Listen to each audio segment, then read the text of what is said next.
Okay, I'd like to call the Town of Essex special meeting for Monday, July 27th, 2026 at 6:30 to order. Quick note, everybody please silence your phones, and those online, raise your hand to be called upon to speak.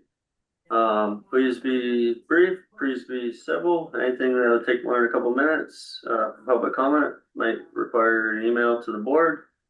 And with that, I will look to item 2, any agenda additions or changes from staff. Yeah, one requested change for item 5B, that's the consider approval to include justice of the peace candidates and any other valid questions on the November general election ballot. I'd like to ask that be moved to business. I have one small recommended change in the recommended motion to just focus on the justice of the peace. Happy to explain that in business. Okay, looking to the board for a motion to approve, amend the agenda. Right. Shannon, go ahead. I'd like to do as Greg said, to pull the motion B off the consent agenda, and I move that. Okay, so just so the the motion is clear, we're going to move consent item 5B, and we're going to make it business item 6A. Everybody clear? Is there a second? I'll second that. Andy with a second. All those in favor, please signify by saying aye. Aye. Aye. Okay, unanimous, 5-0. Do we need a roll call if it's unanimous? No. Okay, moving on to the next item is to approve the agenda. So moved. Okay, moved by Shannon, seconded by Mag. All those in favor, please signify by saying aye.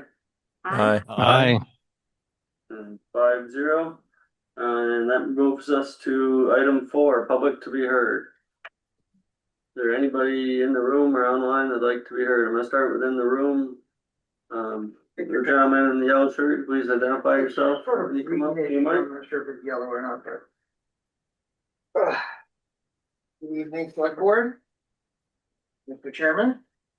I'm coming to you tonight because at the last select board meeting, when I presented the ballot question, there were some things said that I've had a chance now to investigate, and I'm going to rebut them now.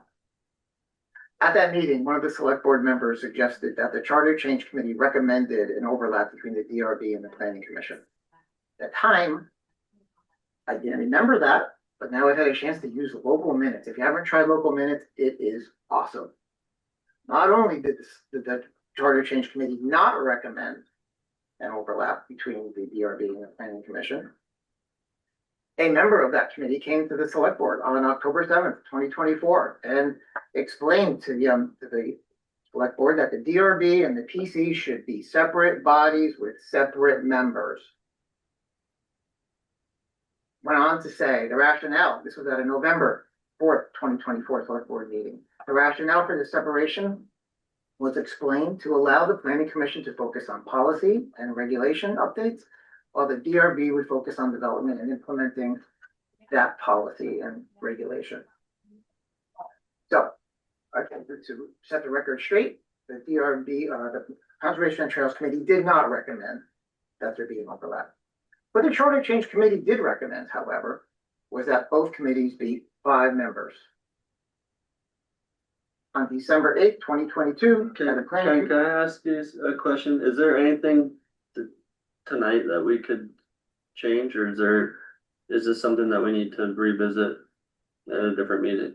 It's up to you whether you'd want to reconsider your last vote. You could do that. That's your choice. I'm going to dump my bricks. You do what you think you need to do after that. The Charter Change Committee, they recommend 5 and 5 at a December 8th, 2022 Planning Commission meeting. The staff reported that to the Zoning Board of Adjustment at the time, and the Planning Commission specifically saying it was 5 and 5 recommended.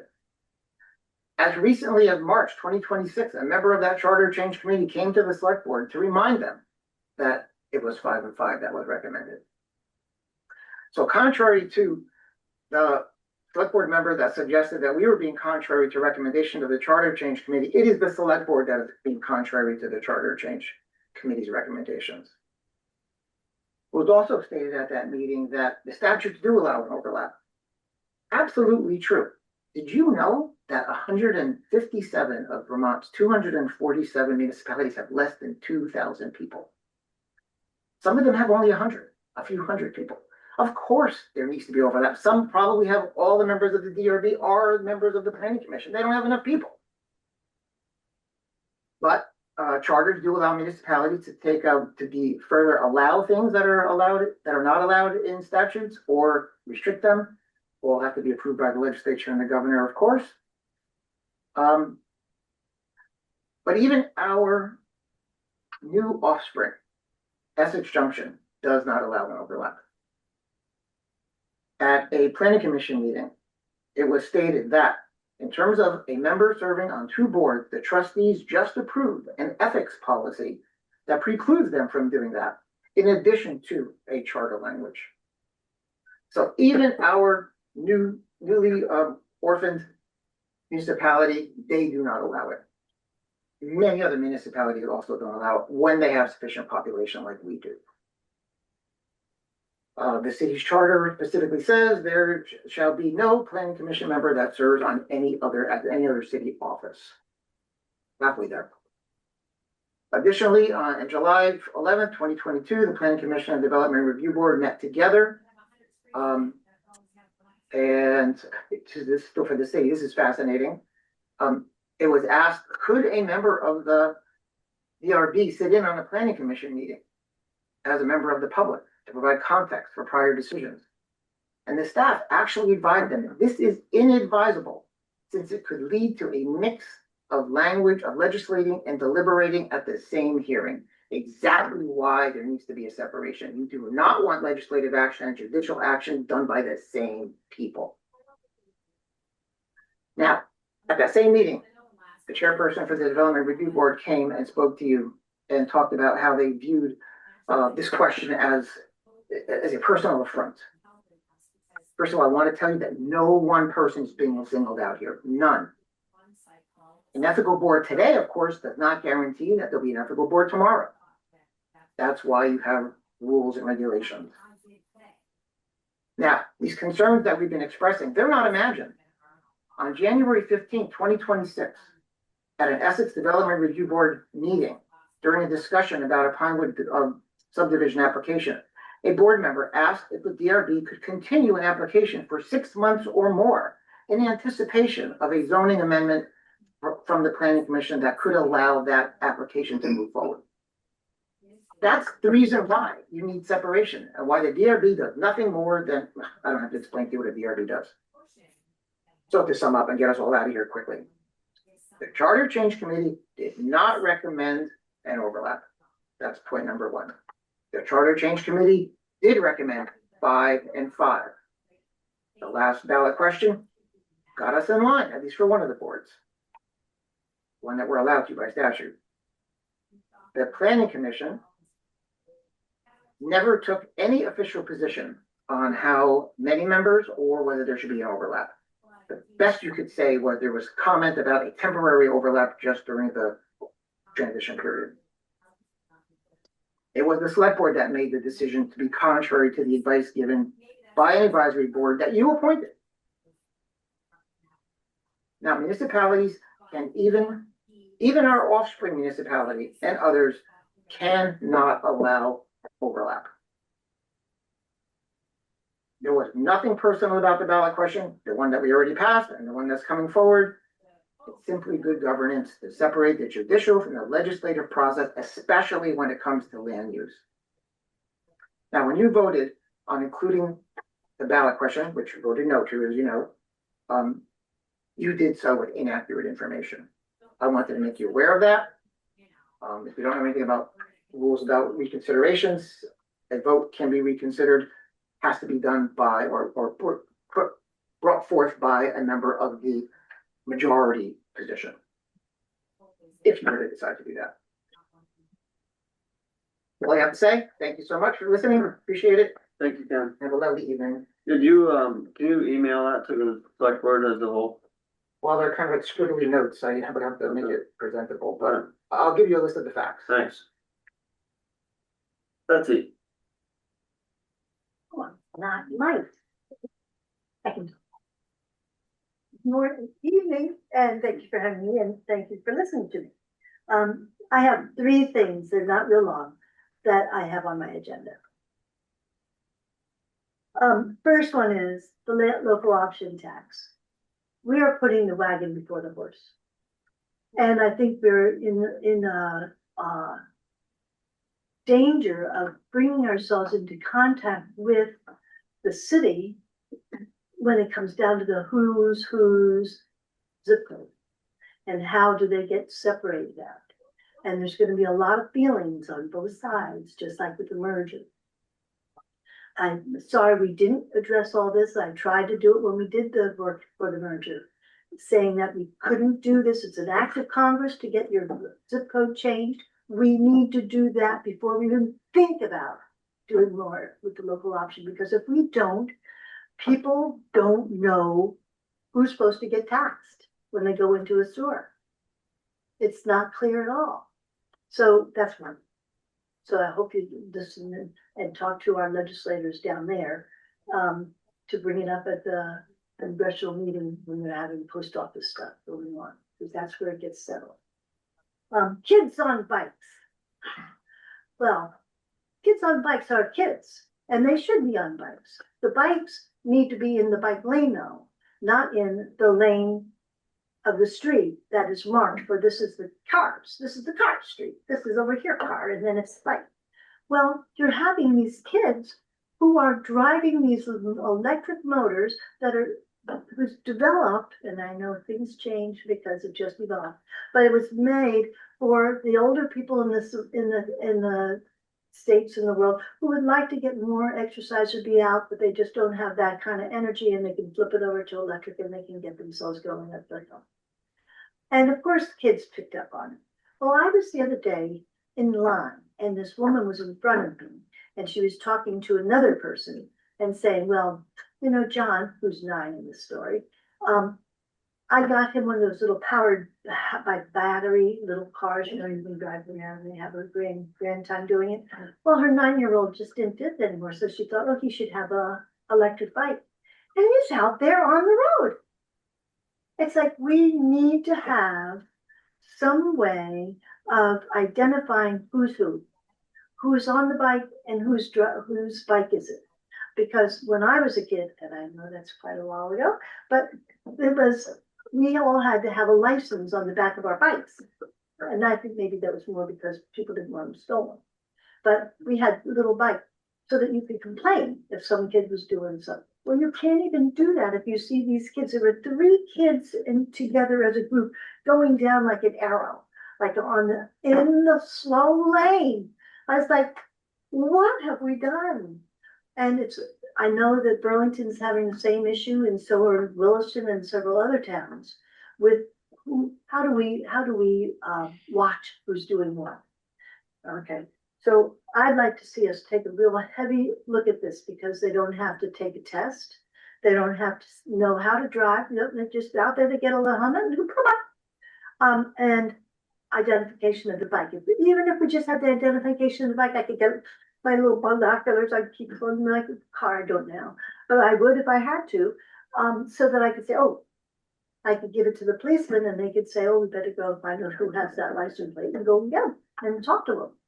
I think a really good thing that we could do is have a forum up in the Memorial Hall or somewhere of that nature, and invite people to understand what e-bikes are and how they're supposed to be used and utilized by whom, when, and where.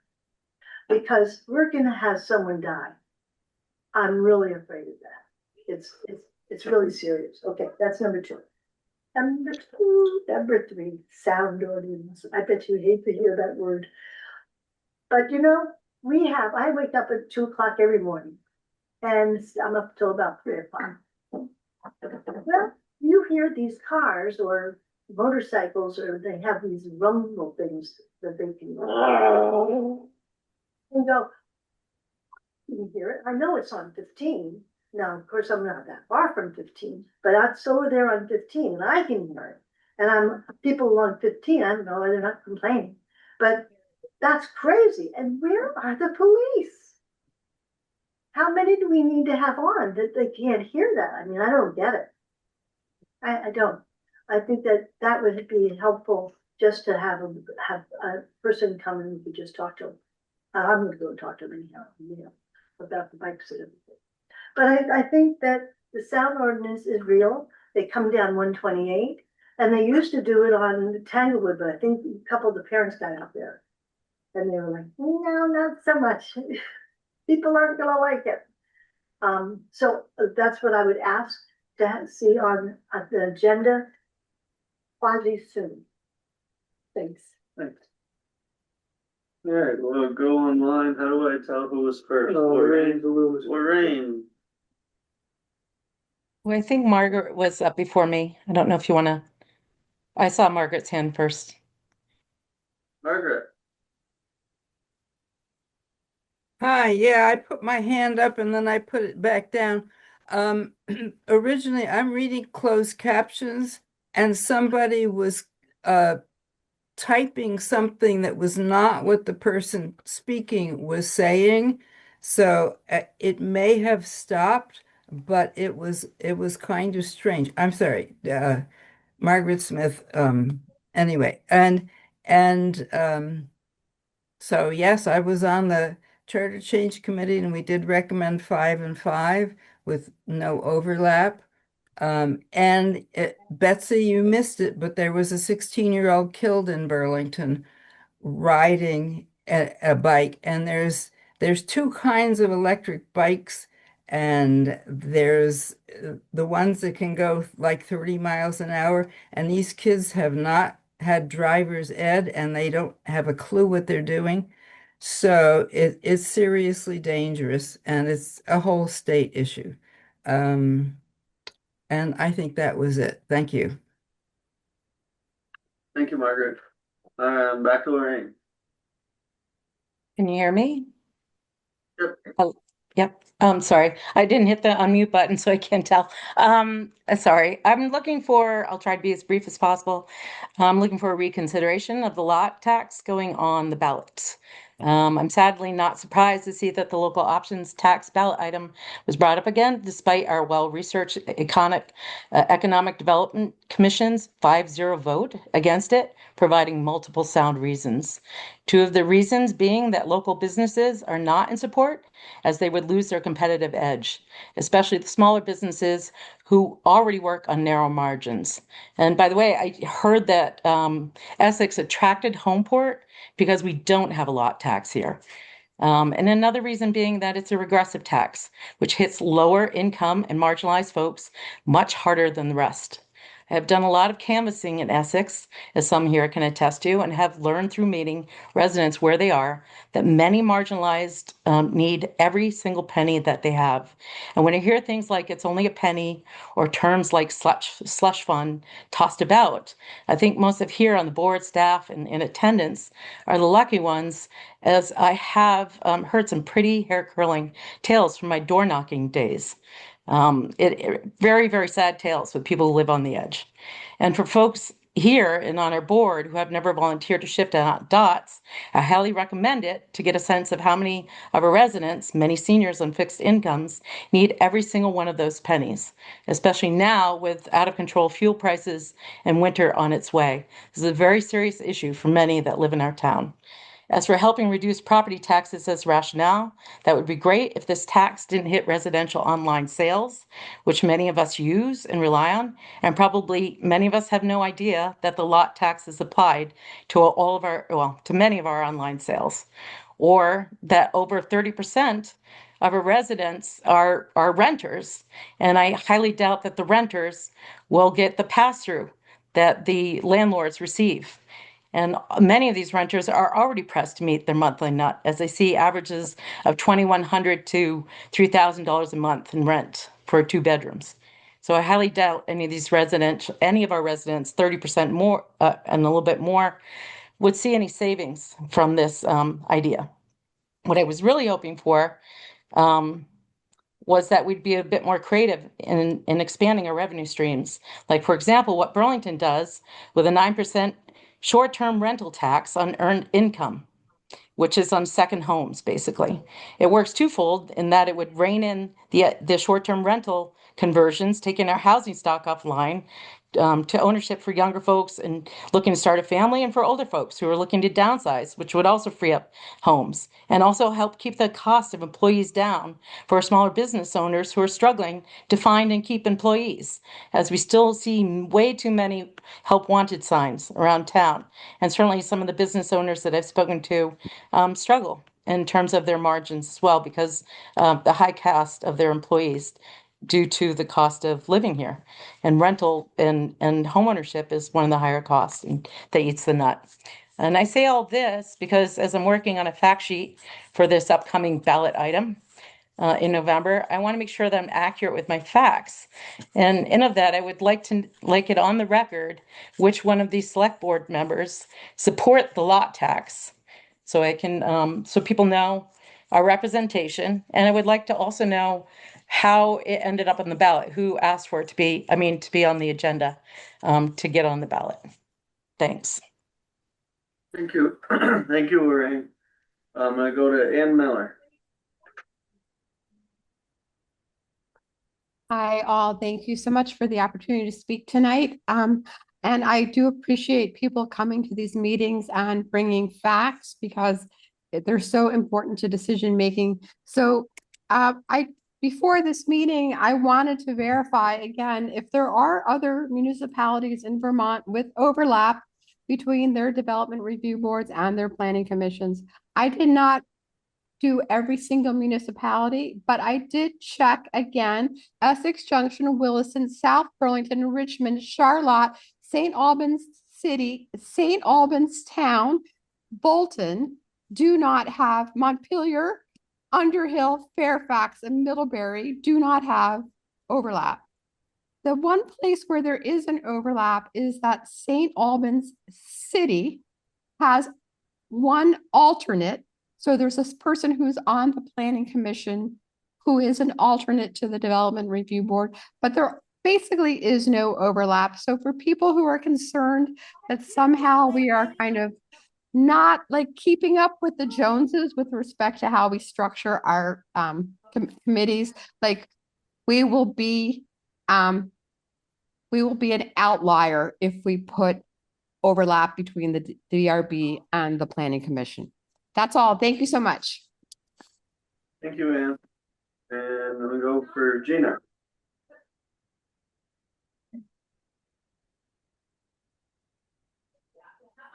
While we're talking about DRBs and PCs and overlap, I know I had a back and forth with the select board about the way the last seat was appointed on the planning commission. You all had interviewed for 3-year terms. Those were posted, and the incumbents stepped up to interview again, which was great. We had one other person. Statistically, this town reappoints anyone who's an incumbent. It's kind of generally a shoo-in, I would say at least 90% of the time. I'm grateful for anyone who stepped up, and for Eric, who stepped up. But the date of the resignation letter from Trevor was June 15th. It was not included in the agenda packet. It's a different decision to me to step up for a 1-year term with no incumbent interviewing. It was 30-day waiver, which we had all discussed as a community to have happen. And it was decided in executive session before the position was ever even posted or resignation letter in the public. The letter was posted on June 29th, which was a special meeting about the dog, that dog meeting. So while we're talking about process and transparency and how we feel our boards, and I'm grateful for everyone who stepped up. Thankful for Trevor's service. He was great on the board.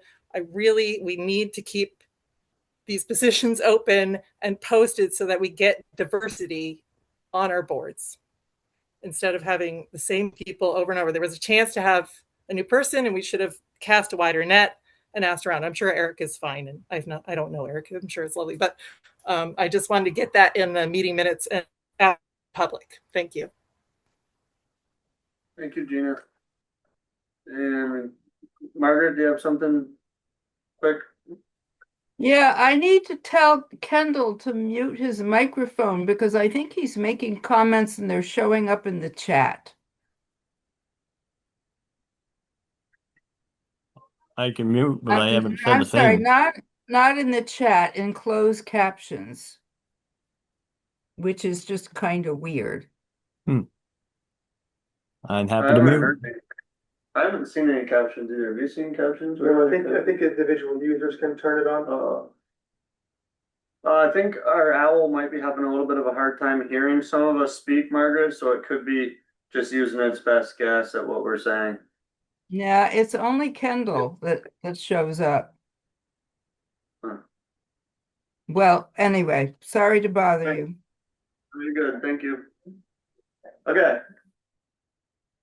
We are gonna move on to the consent agenda. I'm looking for approval of the consent agenda, and it's only items 5A and 5C. Can I not make another question? Moved on to the consent. I have. Do you have it really quick? Really, Like three seconds? Yeah. Yeah, 3. come up to the table, please. Betsy done. The I forgot. Thank you. Okay, back to the consent agenda, 5A, 5C, Shannon. A motion to accept the amended consent agenda. Motion made by Shannon, seconded by Meg. All those in favor, please signify by saying aye. Aye. Aye.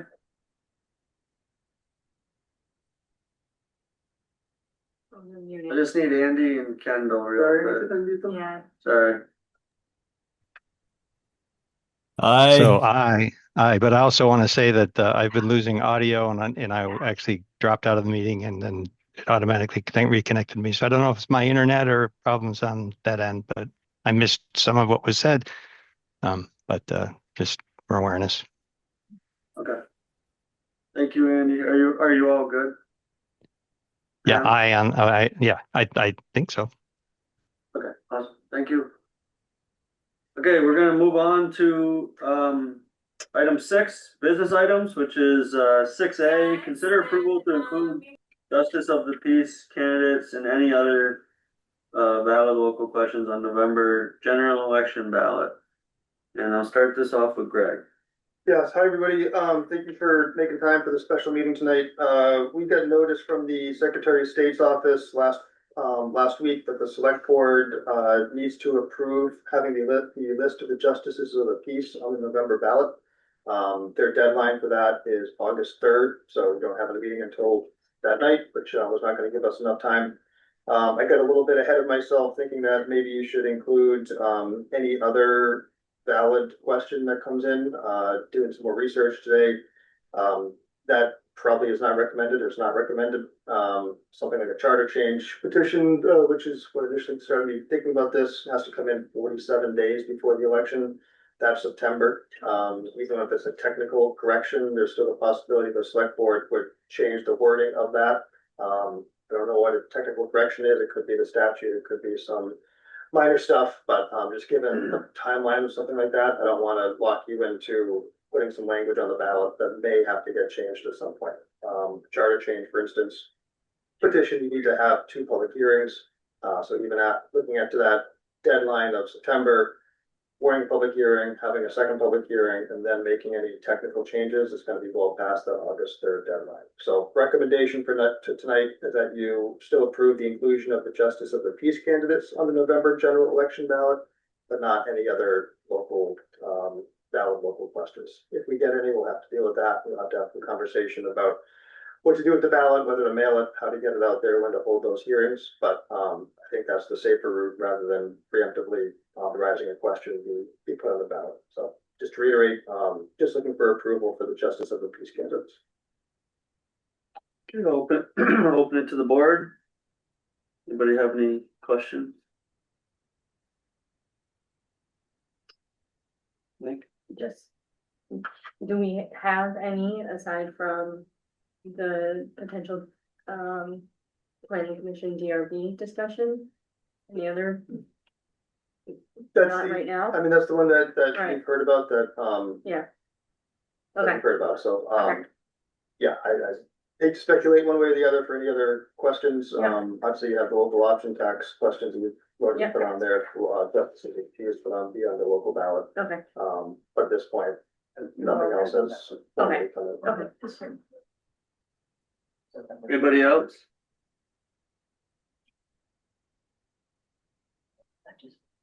I got a quick question. So I thought that to print our ballots and put them at the election, it was only like $3,500. To print and have them at the elections about 3,500, if you do the mailing. I understand, where- but that's that where- would be to mail every ballot, correct? I can't remember what it Pretty is, sure. that 8,000, Cause it was 10, normally it's 10 to 12 to run a whole election, considering setup, all that, but the setup and all that's already happening, so we would just have to print. And have the ballot at the, you could do it at the same time, right? You could have two ballots for the general election. you could, for people showing up at the polls, But you still have to offer to mail anybody that requested, like we're currently doing correct, for town ballot, but you wouldn't have to mail them out. correct, so you're, Okay, I just wanted to know that there was, I read it earlier quickly, and I just wanted to make sure that there were still options of just print and supply. there are, and you're jogging my memory, that $8,000 estimate and the cost of the memo, it's about 3,500 for the printing, the mailing, is just over $1 to send it out, and then it's, just over $1 for the return receipt. We budgeted that based on 2,500 people, which is probably high, but compared to the 9,000 or so registered voters in Essex, probably safe bet, so. It's a November ballot, too. Correct. Okay. Does anybody else from the board have any other questions before I go to the public? Not seeing any, I'll open it to the public. Is there any public comment? Just on this item. Just on the site? And there's no public comment, so I will look to the board for your pleasure. I move that we consider approval of the justice of the peace candidates, and make an amendment to consider justice of the peace candidates. On the November general election ballot. Okay, so just to be clear of your motion, you're motioning that the select board approve the inclusion of the justice of the peace candidates on the November ballot. Correct. Correct. Is there a second, Shannon? Second? I second. Awesome. Motion's been made by Meg, seconded by Shannon. All those in favor, please signify by saying aye. Aye. Aye. Kendall? Aye. Yeah, perfect. 5-0.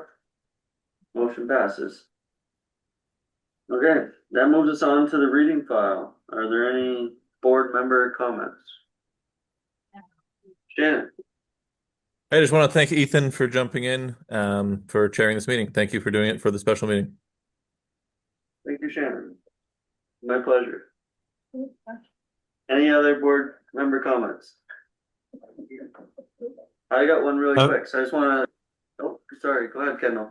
No, I was just gonna say, I'm sorry to hear that Sharon's retiring, but I wish her well. She was great. Ditto. Thank you for that, Kendall.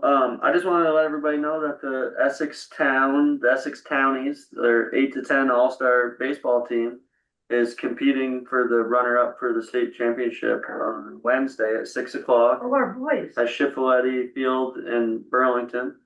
And if they win, they'll play the state championship against Brattleboro on Saturday. Whoever wins that goes to Connecticut to play regional, or to Rhode Island to play regional. So if you're bored on Wednesday night, Shiflety Field in Burlington, 6 o'clock. They got an awesome snack shack. And with that, I'll look for a motion. I move that we adjourn. Meg, move to adjourn. Is there a second? Wait a second. Motions to adjourn are non-debatable. All those in favor, please signify by saying aye. Aye. Aye. Aye.